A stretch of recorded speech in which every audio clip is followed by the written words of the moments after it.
Prions Dieu. Dieu notre Père, nous te remercions de nous avoir réunis à ta présence pour nous révéler ton amour et nous soumettre à ta volonté. Faire taire à nous toute autre voix que la tienne, et de peur que nous trouvions notre condamnation dans ta parole, entendue sans être reçue, connue sans être aimée, écoutée sans être mise en pratique. Ouvre par ton Saint-Esprit nos esprits et nos cœurs à ta vérité, au nom de Jésus-Christ. Amen. Amen. Veuillez vous asseoir. Amen. Amen. Notre premier texte de ce matin se trouve dans l'Ancien Testament, dans la prophétie d'Ésaïe, au chapitre 56. Nous allons lire les 8 premiers versets. Ésaïe 56, 1 à 8. Ésaïe 56, 1 à 8. Nous lisons. Ainsi parle l'Éternel. Observez ce qui est droit et pratiquez ce qui est juste. Car mon salut ne tardera pas à venir et ma justice à se manifester. Heureux l'homme qui fait cela, et le fils de l'homme qui y demeure ferme, gardant le sabbat pour ne point le profaner, et veillant sur sa main pour ne commettre aucun mal. Que l'étranger qui s'attache à l'Éternel ne dise pas: l'Éternel me séparera de son peuple. Et que l'eunuque ne dise pas: voici, je suis un arbre sec. Car ainsi parle l'Éternel. Aux eunuques qui garderont le sabbat, qui choisiront ce qui m'est agréable et qui persévéreront dans mon alliance, je donnerai dans ma maison et dans mes murs une place et un nom préférable à des fils et à des filles. Je leur donnerai un nom éternel qui ne périra pas. Et les étrangers qui s'attacheront à l'Éternel pour le servir, pour aimer le nom de l'Éternel, pour être ses serviteurs, tous ceux qui garderont le sabbat pour ne pas le profaner et qui persévéreront dans mon alliance, je les amènerai sur la montagne sainte et je les réjouirai dans ma maison de prière. Leurs holocaustes et leurs sacrifices seront agréés sur mon autel, car ma maison sera appelée une maison de prière pour tous les peuples. Le Seigneur l'Éternel parle, lui qui rassemble les exilés d'Israël. Je réunis d'autres peuples à lui, aux siens déjà rassemblés. Amen. Amen. Lecture du Nouveau Testament, Actes de l'Apôtre, chapitre 8, versets 26 à 40. Actes, chapitre 8, nous allons lire à partir du verset 26 jusqu'au verset 40.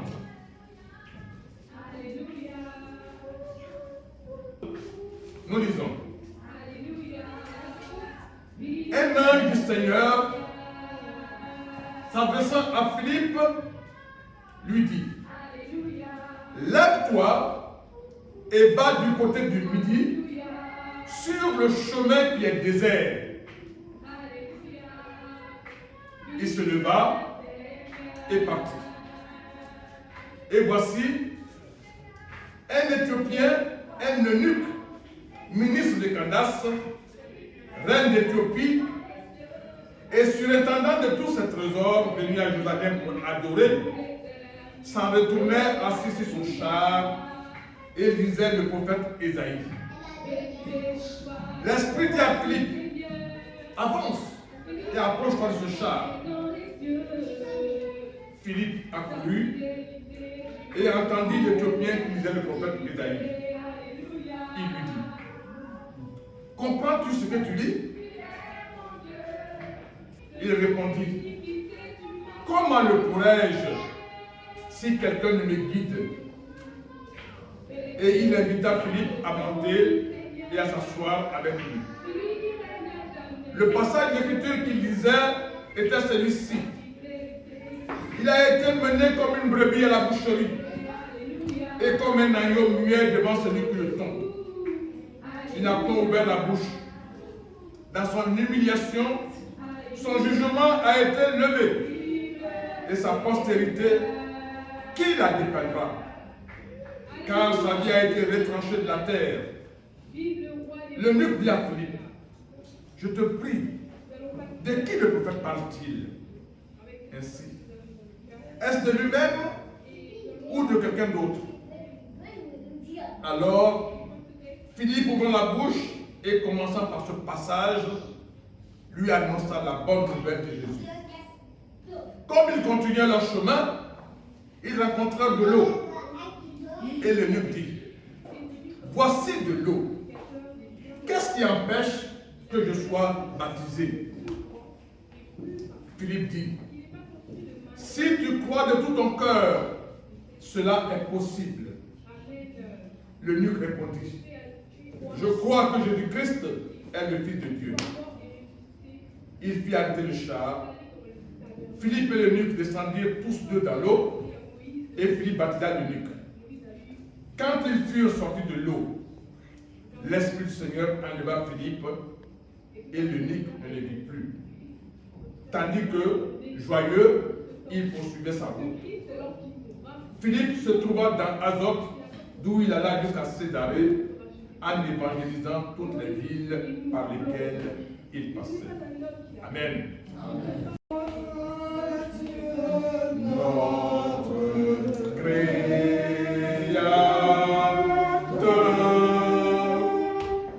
gloire à Christ notre Rédempteur,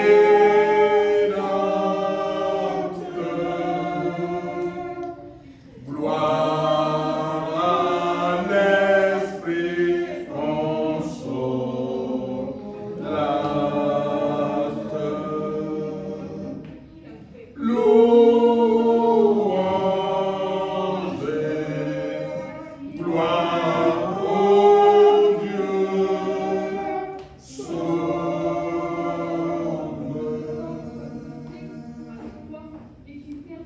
Lecture de l'évangile de Jésus-Christ selon Jean.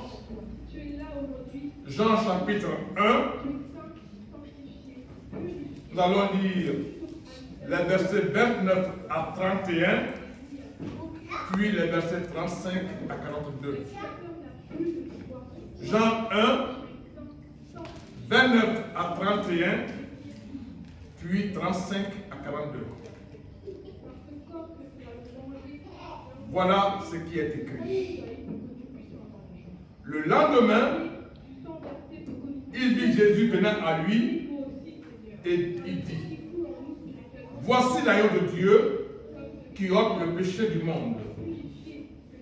C'est celui dont j'ai dit, après moi vient un homme qui m'a précédé, car il était avant moi. Je ne le connaissais pas, mais c'est afin qu'il fût manifesté à Israël que je suis venu baptiser d'eau. Le lendemain, Jean était encore là avec deux de ses disciples. Et ayant regardé Jésus qui passait, il dit, voilà l'agneau de Dieu. Les deux disciples l'entendirent prononcer ces paroles et ils suivirent Jésus. Jésus se retourna et voyant qu'ils le suivaient, il leur dit, que cherchez-vous? Ils répondirent, Rabbi, ce qui signifie maître, où demeures-tu? Venez, leur dit-il, et voyez. Ils allèrent et ils virent où il demeurait. Et ils restèrent auprès de lui ce jour-là. C'était environ la 10e heure. André, frère de Simon-Pierre, était l'un des deux qui avait entendu les paroles de Jean et qui avait suivi Jésus. Ce fut lui qui rencontra le premier son frère Simon et il lui dit, nous avons trouvé le Messie, ce qui signifie Christ. Et il le conduisit vers Jésus-Christ. Jésus l'ayant regardé dit, tu es Simon, fils de Jonas, tu seras appelé Céphas, ce qui signifie Pierre. Heureux ceux qui écoutent la parole de Dieu et qui la gardent. Amen.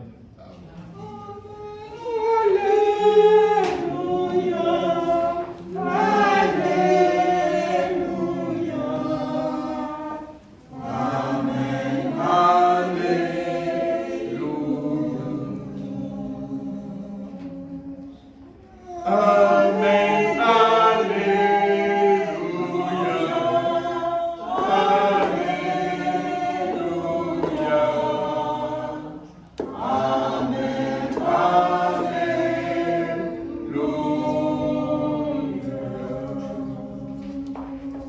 Prions Dieu.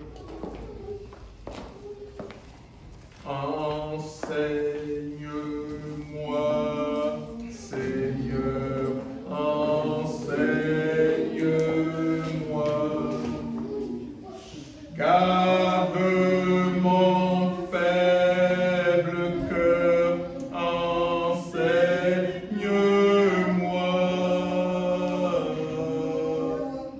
Que dans un chemin droit, je marche par la foi, les yeux fixés sur toi. Enseigne-moi.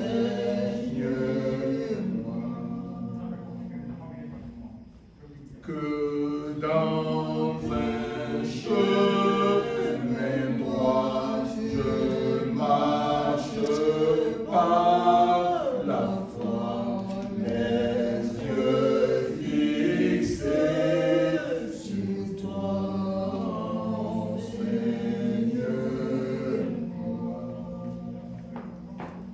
Dieu Tout-Puissant, rends-nous attentifs par ton Saint-Esprit, afin que nous apprenions par l'écoute de ta parole à discerner ta volonté et à conformer notre vie aux enseignements de ton évangile. Au Père, cette grâce à nous pour l'amour de Jésus-Christ, ton Fils, notre Seigneur. Amen. Alléluia. Amen. Alléluia. Amen. Je vous salue, frères et sœurs bien-aimés. Je salue surtout, particulièrement, les papas de notre communauté. Amen. Amen. Je vous souhaite une très bonne fête de Père. Et je demande encore aux mamans de se lever et d'applaudir les papas. Merci. On est honoré. Merci, veuillez vous asseoir. Bonne fête, papa. Merci. Amen. Bien-aimé, aujourd'hui nous étudions un texte qui nous parle du diacre Philippe qui est devenu évangéliste. Vous vous rappelez Philippe? Qui est Philippe? Si vous avez bonne mémoire. C'est ceux qu'on a, Oui? c'est ceux qu'on a choisi pour pouvoir s'occuper des vœux. Très bien, ça veut dire que tu suis. Ouais, Philippe bravo. est l'une de ces personnes qui ont été choisies pour être diacre, c'est-à-dire pour s'occuper des veuves, n'est-ce pas? Mais encore, qu'est-ce qu'on a dit encore de Philippe? On a encore vu Philippe quelque part. C'était dimanche dernier d'ailleurs. Oui. Dimanche dernier, on a vu que c'est ce même Philippe qui a évangélisé la Samarie. Donc Philippe, qui initialement a été choisi pour être diacre, est devenu évangéliste. C'est-à-dire, il prêche. Au lieu de s'occuper de donner manger, il prêche. C'est ça. Voilà. Ce jour, il est intitulé Témoignage d'un lecteur et chercheur comblé. Témoignage d'un lecteur et chercheur comblé. Pour nous aider et pour nous orienter, parce que quand on lit des tests, quand on donne un thème, on peut aller dans tous les sens. Donc c'est pour ça qu'on donne des tests pour canaliser notre réflexion et pour voir dans quelle direction on doit aller. Donc pour nous orienter, on a donné 3 tests. Ésaïe 56, 1 à 8 que nous avons lu. Acte 8, 26 à 40. Et Jean 1, 29 à 31, puis 35 à 42. Pour bien comprendre notre thème, nous allons d'abord définir les mots-clés de ce thème. Et les mots-clés, c'est témoignage, lecteur, chercheur, et puis complet. Alors le témoignage, c'est quoi? Le témoignage, c'est quoi? Qu'est-ce que le témoignage? Le témoignage, c'est ce que Dieu fait pour toi, et après tu viens, tu dis ce que Dieu a fait pour toi, tu rends témoignage de tout ce qu'il a fait. Bon, merci. Témoignage, c'est ce que Jean a dit, c'est quand tu viens dire témoignage, c'est dire, c'est une déclaration. D'accord? Témoignage, c'est une déclaration de ce qu'on a vu, de ce qu'on a entendu. Cela sert à établir la vérité. Ça vient donc du verbe témoigner qui signifie dire ce qu'on a vu, dire ce qu'on a entendu. Et celui qui dit ce qu'il a vu ou entendu, comment on appelle? Celui qui dit ce qu'il a vu ou entendu, comment on appelle? C'est le témoin. Merci. Vous suivez, c'est bien. Lecteur, alors, le lecteur, c'est quoi? Qu'est-ce qu'un lecteur? Celui qui lit. C'est celui qui lit. D'accord? Le lecteur, c'est celui qui lit. Lecteur vient du verbe lire. Et le verbe dit, ça veut dire quoi? Déchiffrer les lettres. Déchiffrer. Comprendre. Quand on peut. Le troisième terme, c'est chercheur. Le chercheur. Qu'est-ce qu'un chercheur?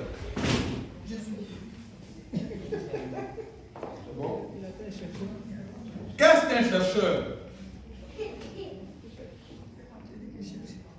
J'entends une réponse. Qu'est-ce qu'un chercheur? Celui qui veut savoir.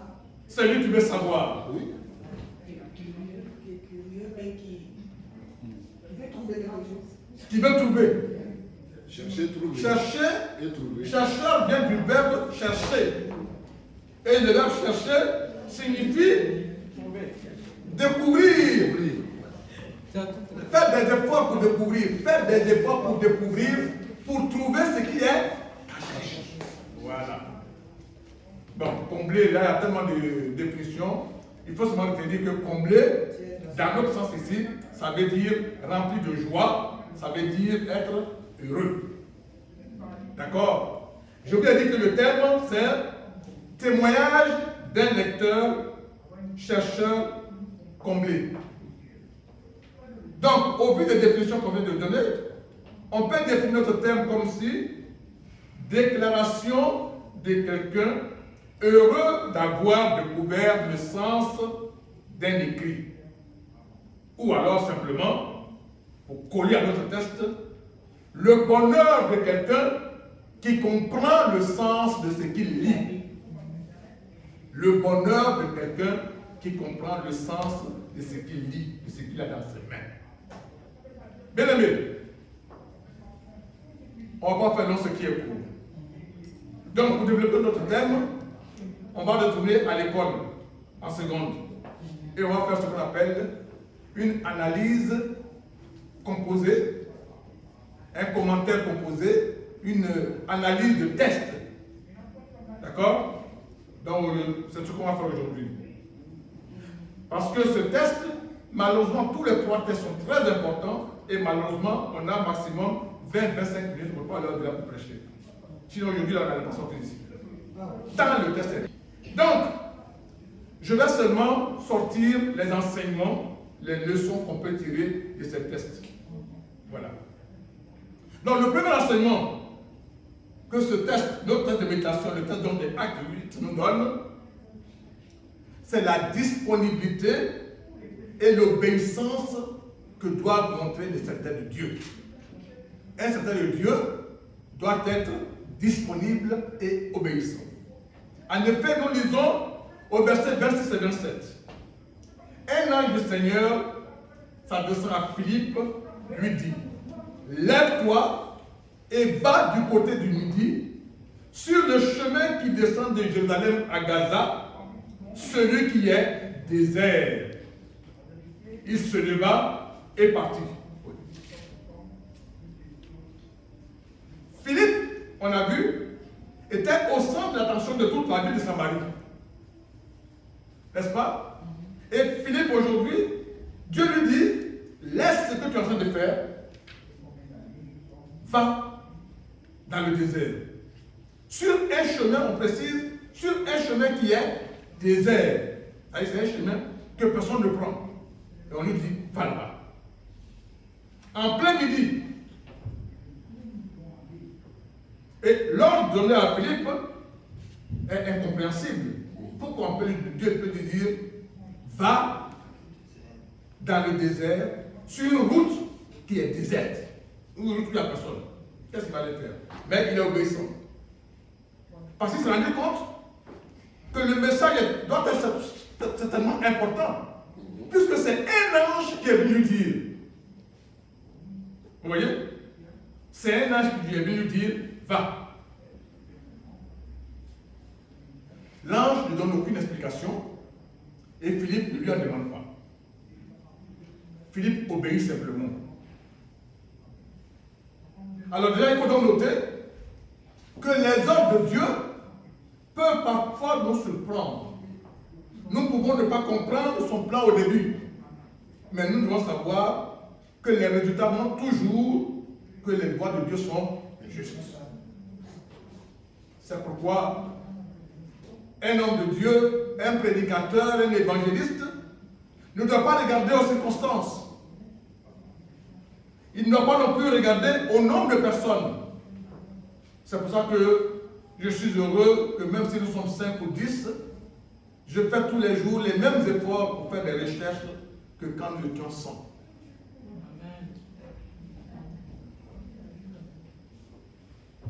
L'homme de Dieu doit obéir à la voix de Dieu pour apporter le Christ, ne serait-ce qu'à une seule personne, car toute âme vaut le prix du sacrifice de Jésus-Christ à la croix. Le deuxième enseignement concerne le personnage de l'eunuque. Au verset 27 et 28, nous lisons: et voici un Éthiopien, un eunuque, ministre de Candace, reine d'Éthiopie, et surintendant de tous ces trésors venus à Jérusalem pour adorer, s'en retournait assis sur son char et il lisait le prophète Ésaïe. Qu'est-ce qu'un eunuque?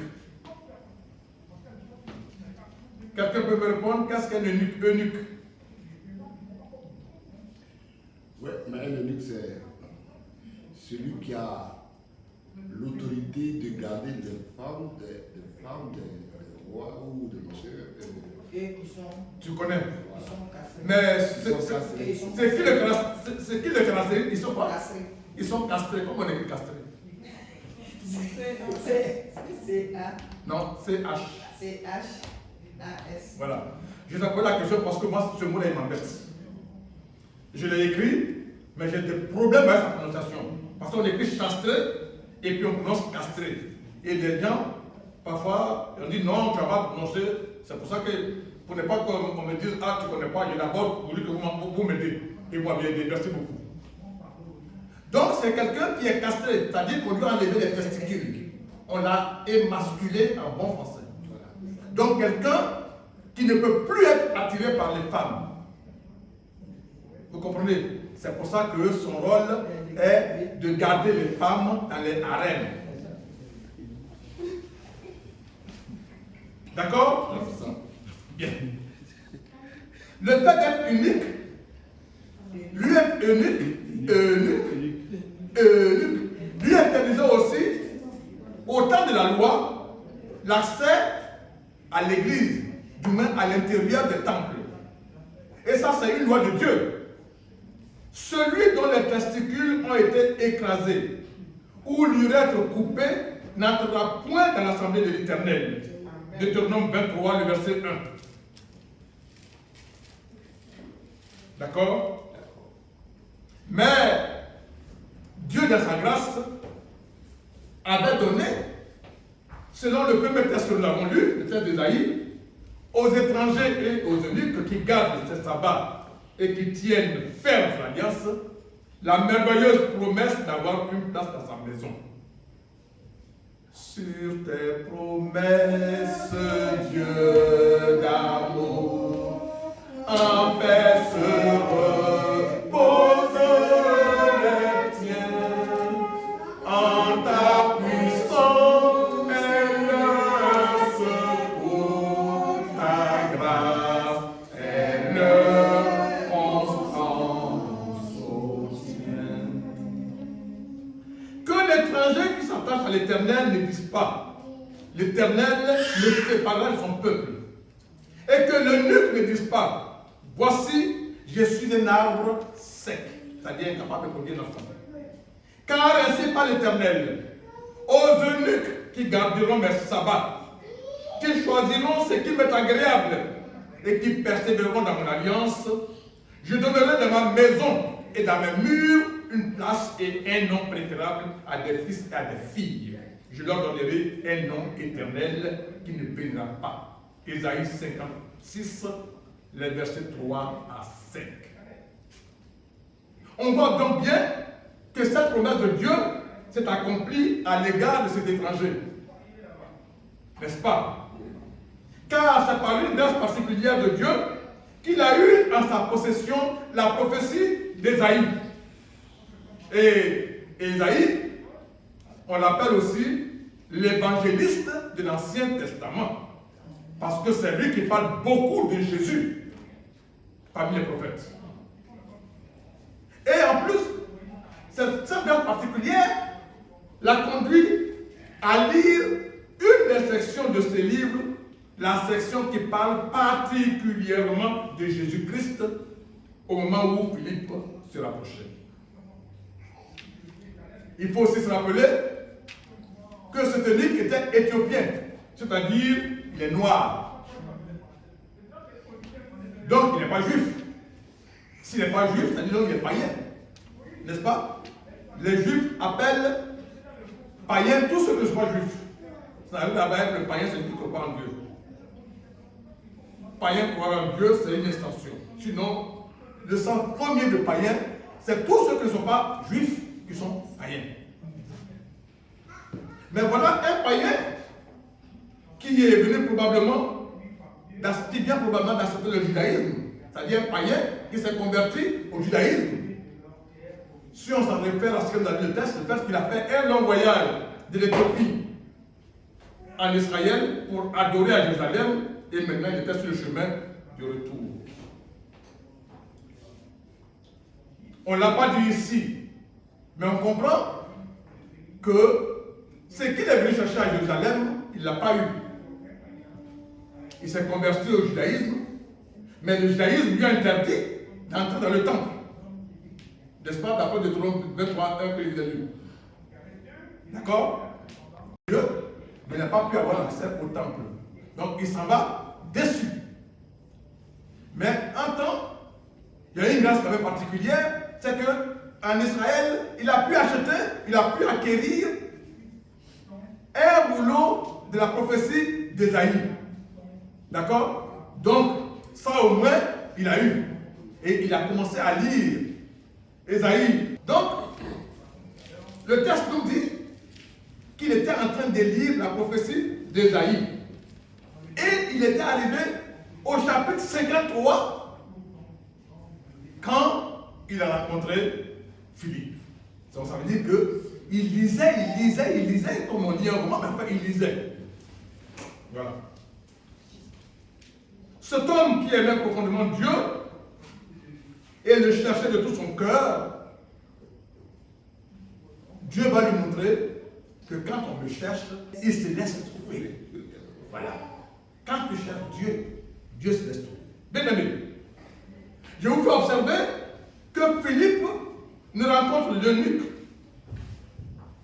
Avant que Philippe ne rencontre cet eunuque-là, Jésus avait déjà commencé un travail dans son âme. N'est-ce pas? La parole de Dieu nous dit que nul ne vient à Dieu si Dieu n'a pas disposé. Si Dieu t'a disposé, ça veut dire que Dieu a déjà fait en toi un premier travail. Car pour que la parole de Dieu porte du fruit, la semence doit tomber sur un terrain déjà préparé par Dieu. C'est pourquoi nous, les hommes de Dieu, nous qui nous disons hommes de Dieu, nous devons prendre garde à ne pas laisser un terrain préparé par Dieu sans semence à cause de notre négligence. Et ce ne va pas dire, bon, mais comme de toute façon, il n'y a que 2 ou 3 personnes qui viennent au culte, ce n'est pas la peine de chercher, de faire des recherches. Il faut donc dire, bon, on va parler, on prend un mot et puis on va tourner 10 fois et puis on dit, bon, on a prêché et puis on s'en va.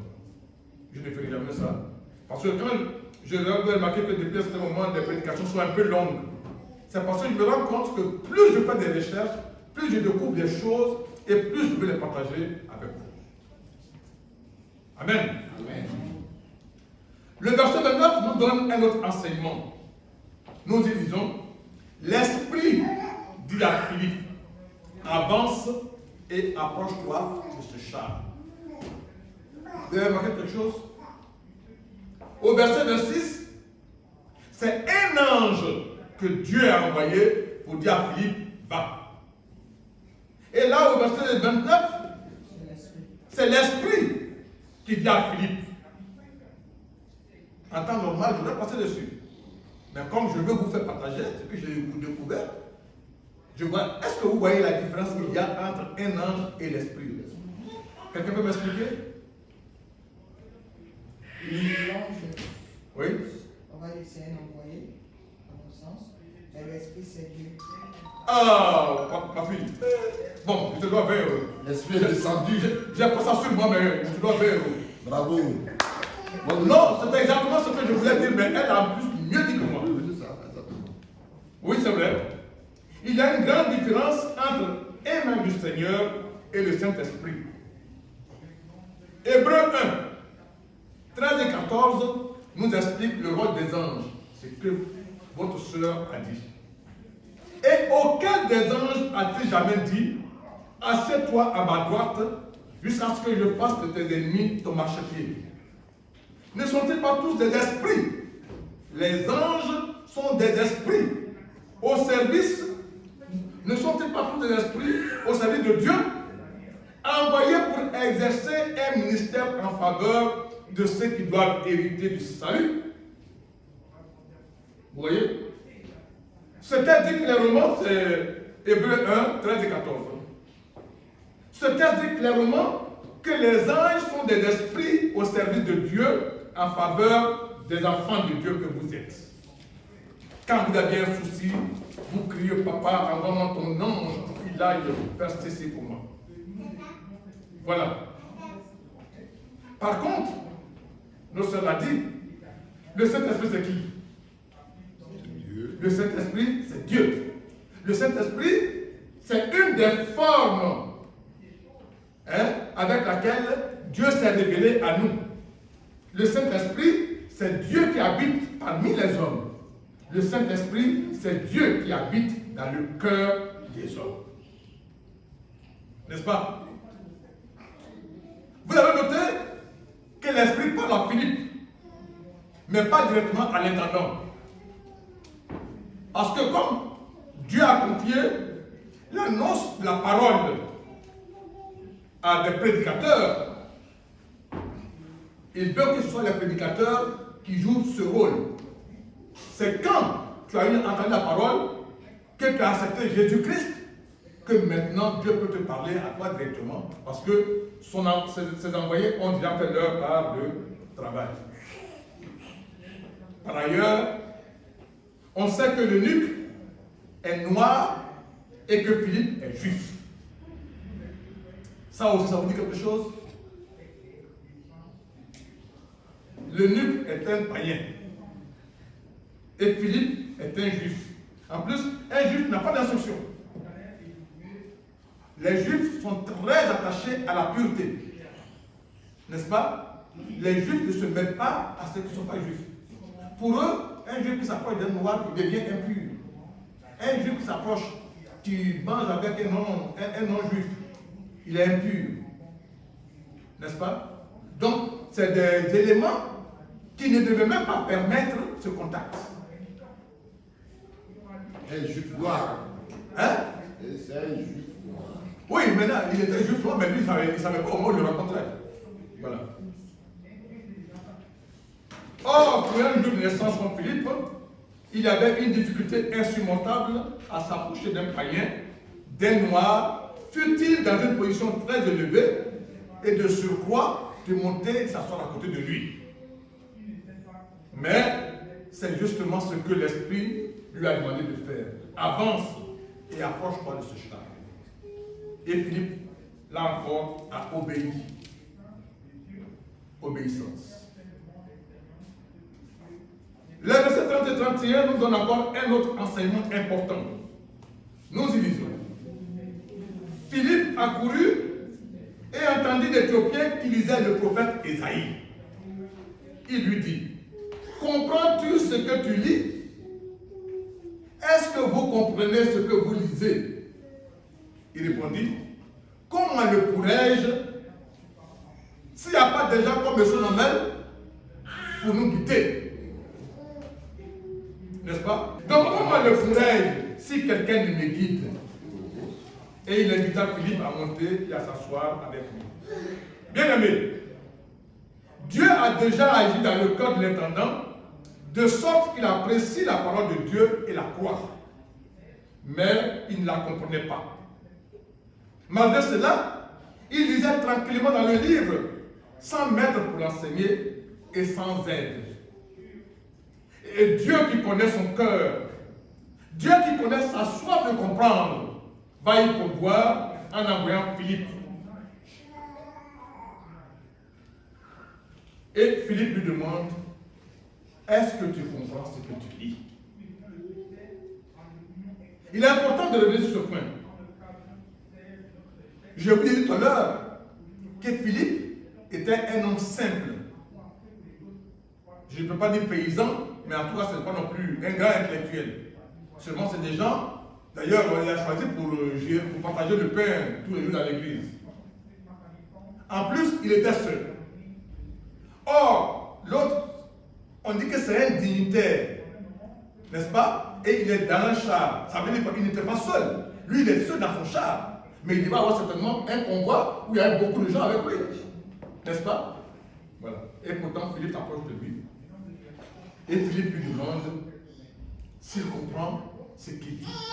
Et l'Éthiopien, lui non plus, pour montrer que Dieu l'a déjà préparé, Dieu a déjà mis dans son cœur l'amour. Il n'a pas dit que, tiens, quel est ce banni-pied qui s'approche de moi? Il lui a dit, non, non, approche, monte, assieds-toi en dessous de moi. Parce que Dieu a déjà préparé le terrain. Car l'Esprit de Dieu opère dans un cœur et le prépare, celui-ci accepte facilement de l'aide, quel que soit le caractère inhabituel des circonstances. Ainsi, l'eunuque confesse franchement sa propre incapacité à comprendre l'Écriture. Et il exprime son besoin de quelqu'un pour l'aider, pour le conduire à comprendre. On notera donc que cet homme qui était bien sûr habitué à ce que les autres l'écoutent avec respect, s'assoit maintenant humblement comme un élève, s'assoit au pied de son maître, n'est-ce pas? Et disposé à écouter ce que va lui dire Philippe. La leçon ici, c'est que quand il s'agit de comprendre la Sainte Écriture, que tu sois ministre, que tu sois directeur général, ou bien ceci ou bien cela, que tu sois riche à milliards, n'est-ce pas? Tout cela n'a aucune importance. On est d'accord? Tout cela ne sont pas des conditions pour avoir connaissance des choses spirituelles. Il faut venir à Dieu comme un humble élève. Car pour saisir la vérité de Dieu, nous avons besoin de quelqu'un que Dieu a rendu capable de nous conduire à lui. Voyons maintenant les versets 32 et 35. C'est là que Dercule va souffrir. L'écriture qu'il lisait était celui-ci. Il a été mené comme une brebis à la boucherie et comme un agneau muet devant celui qui le tombe. Il n'a pas ouvert la bouche. Dans son humiliation, son jugement a été levé. Et sa postérité, qui la dépeindra? Car sa vie a été retranchée de la terre.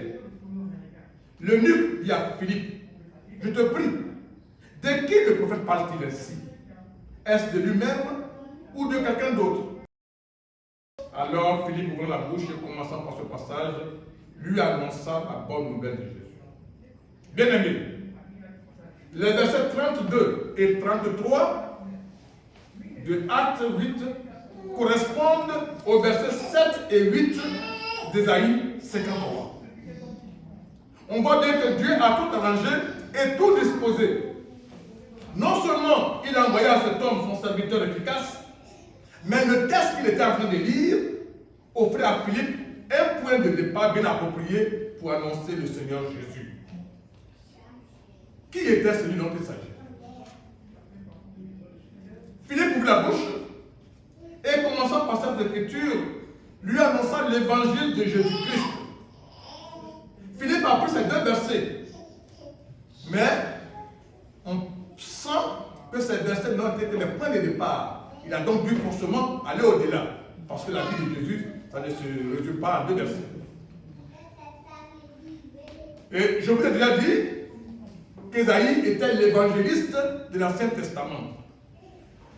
Mais je vous dis aussi que le chapitre 53 est la section la plus profonde et la plus précieuse du livre d'Ésaïe. Car dans le chapitre 53, on voit toutes les étapes de la vie de Jésus-Christ. Au verset 1, on annonce le fait qu'elle est rejetée. Au verset 4, on parle de ses voies en grâce, des guérisons et d'autres choses semblables qu'il va faire. Le verset 5 montre le fait qu'il a dû porter nos péchés et quel en fut le résultat pour nous. Le verset 9 parle de sa pureté et son absence de défaut, ainsi que son asservissement dans le tombeau de Joseph d'Arimathée. Et finalement, le dernier verset, c'est-à-dire le verset 12, nous montre que finalement, la position qu'il va avoir auprès de Dieu, qui a apprécié le travail qu'il a fait, et la récompense qui va être la sienne. Alors, quand l'intendant a entendu ça, il a découvert avec étonnement et grand intérêt s'est exposé. Il vient de comprendre que celui qui souffrait était Jésus. Que l'agneau de Dieu, cet agneau sans défaut, c'était donc Jésus. Dieu lui a révélé que ce saint souffrant a lui-même porté nos péchés à son corps sur le bois. Exactement comme Jean-Baptiste va témoigner en disant, le lendemain, il vit Jésus venant à lui et il dit, voici l'agneau de Dieu qui ôte le péché du monde. Jean-Baptiste a vu Jésus passer, comment il sait que c'est lui, l'agneau de Dieu, qui va enlever le péché du monde? Parce que Dieu lui a révélé déjà que voilà la mission qu'il a confiée à son serviteur. Jean 1, 29 et 36. Bien-aimé, l'eunuque a compris que celui qui s'est abaissé si bas était l'Éternel, le Sauveur. car c'est le sens du nom Jésus. Jésus, ça veut dire éternel sauveur. Avant-dernier enseignement que moi j'ai relevé, le baptême vient immédiatement après la foi. Au verset 26 et 38, 26 à 38, nous lisons. Comme ils continuaient leur chemin, ils rencontrèrent de l'eau. Et l'eunuque dit, voici de l'eau. Qu'est-ce qui empêche que je sois baptisé? Philippe dit, si tu crois de tout ton cœur, cela est possible. L'eunuque répondit, je crois que Jésus-Christ est le Fils de Dieu. Il fit arrêter le char. Philippe et l'eunuque descendirent tous deux dans l'eau et Philippe baptisa l'eunuque. Alors, vous voyez le miracle? Cet Éthiopien méprisé réalise qu'il est devenu quelqu'un d'important. Car, à cause de lui seul, Dieu envoie un prédicateur pour lui parler. N'est-ce pas? Merveilleux. Il a reçu la bonne nouvelle de Jésus avec une foi simple. Car il a compris que les prophéties de l'Ancien Testament ne parlent en fait que de Jésus. Et voilà, il y a quelqu'un qui vient de lui dire que ce Jésus dont on a parlé dans le passé, il vient de mourir et il est ressuscité. Et que en son nom, on est sauvé. Sur le champ, ce eunuque se met donc du côté de Jésus. Sur le champ, il accepte Jésus. Et comme Dieu dispose toujours de toutes choses, immédiatement, quelque temps après, il rencontre un cours d'eau.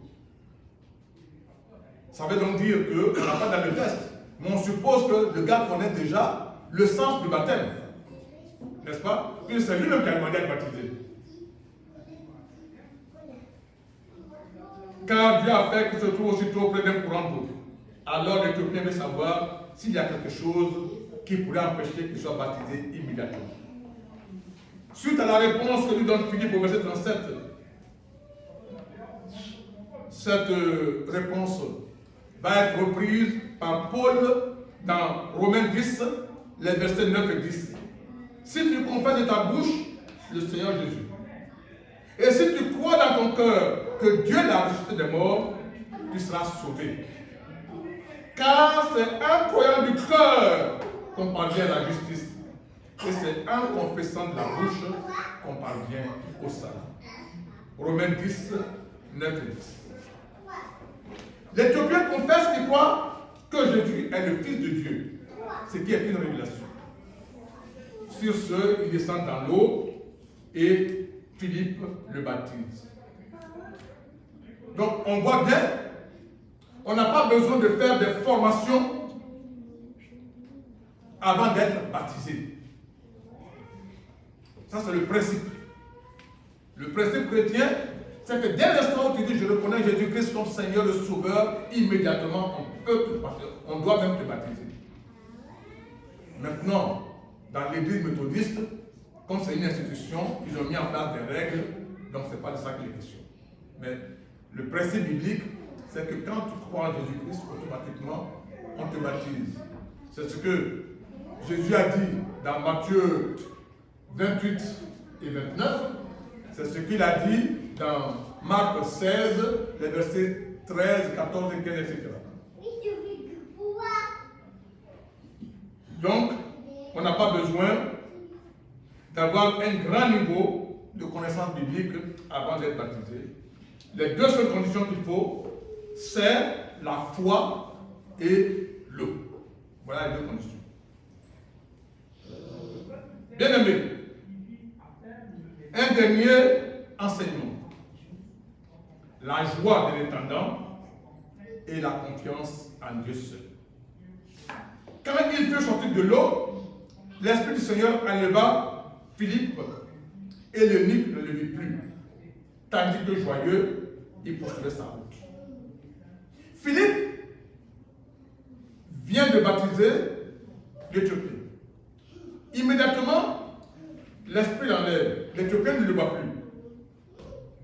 Et ce départ ne semble pas le préoccuper. il est tout heureux par rapport à ce qu'il vient de vivre. Mais vous savez pourquoi Dieu a enlevé Philippe? Ce qui est important, il vient d'évangéliser Philippe. Philippe peut tenter de croire que c'est lui qui est Dieu à la place de Dieu. Donc, Dieu a enlevé Philippe pour que l'Éthiopien sache que c'est à Dieu qu'il doit regarder. Tous les hommes de Dieu qui viennent à vous, que Dieu utilise pour vous bénir, considérez-les comme vos frères et vos sœurs. Ça s'arrête là. C'est toujours Dieu qu'il faut regarder. Parce que tout ce qu'ils font, tout ce que Dieu leur permet de faire, c'est toujours par et au nom de Dieu qui fait. Dieu l'a enlevé Philippe, afin donc que l'Éthiopien ne regarde que Dieu. Et la preuve, c'est que Philippe... Il n'a même pas regardé à Philippe. Voilà, exactement. Il ne s'en est même pas occupé. C'est comme s'il ne s'était même pas rendu compte que l'autre est parti. C'est bien, vous suivez, je suis heureux. Je m'excuse vraiment pour la longueur de mon frère. Non, c'est bon. Alors, la joie de l'Éthiopien est grande. Et pour cause. Unique, il n'avait pas accès à l'église. Et il était méprisé des Juifs. Mais voilà que non seulement maintenant il avait accès à Dieu par le baptême, Dieu habite en lui, mais en plus, c'est un Juif qui est venu à lui, qui l'a enseigné et qui l'a baptisé. Il n'y avait plus donc de barrière. Certes, il n'aura pas de descendance. Comme on a dit qu'il est castré, il ne peut pas faire d'enfant. Mais Dieu lui a dit, il n'aura pas de descendance pour perpétuer son nom. Mais conformément à la promesse de Dieu, il est connu pour l'éternité. Puisqu'aujourd'hui on est en train de parler de lui dans la Bible. N'est-ce pas? En plus, et c'est que les Gatriens, et ça va être le mot de fait, il a trouvé ce qu'il ne cherchait pas. Parce qu'il ne savait pas. Il cherchait Dieu. Mais il ne savait pas que Jésus-Christ était Dieu. Il ne cherchait pas Jésus-Christ. N'est-ce pas? Eh bien, le Dieu qu'il cherchait habite maintenant en lui, par le Saint-Esprit. Le passage que nous venons d'étudier est le témoignage de conversion d'un dignitaire éthiopien et celui de Philippe qui répond à un ordre venant de Dieu. Philippe entend, Philippe ne discute pas, Philippe obéit. Et cela va donc porter du fruit. Nous n'avons pas toujours écouté le Seigneur qui parle à notre cœur. Nous ne savons pas toujours nous laisser guider par lui. Et nous voulons surtout décider nous-mêmes de ce qu'il faut faire, de ce qu'il ne faut pas faire. Et nous nous épuisons ainsi dans des activités qui nous prennent du temps, de l'énergie et qui ne portent pas de fruit. Parce que nous mettons notre volonté avant celle de Dieu. Nous devons donc vraiment rechercher Dieu comme c'est unique. Parler à Dieu dans le secret de la parole. Écouter Dieu nous parler par la lecture de la Bible. Nous deviendrons ainsi des hommes et des femmes de prière. Un homme ou une femme de prière, ce n'est pas obligatoirement celui qui récite plein de prières bien écrites. C'est celui qui ouvre son cœur vraiment, qui ouvre son esprit à Dieu, qui sort à Dieu en disant, Seigneur, me voici, je viens faire ta volonté. Cela implique donc un cœur à l'écoute de Dieu et cela implique aussi d'avoir la volonté d'obéir à Dieu. Puisse Dieu dans sa grâce nous donner d'être des vrais hommes et femmes de prière, qu'il affermisse notre foi et que son esprit nous conduise dans la connaissance de sa parole. Au nom de Jésus-Christ. Amen. Amen. Ton amour véritable me fascine, cher Sauveur. Prends mon corps et mon âme au prix de ta douleur. Oui, mon amour ravise des hommes et de Jésus.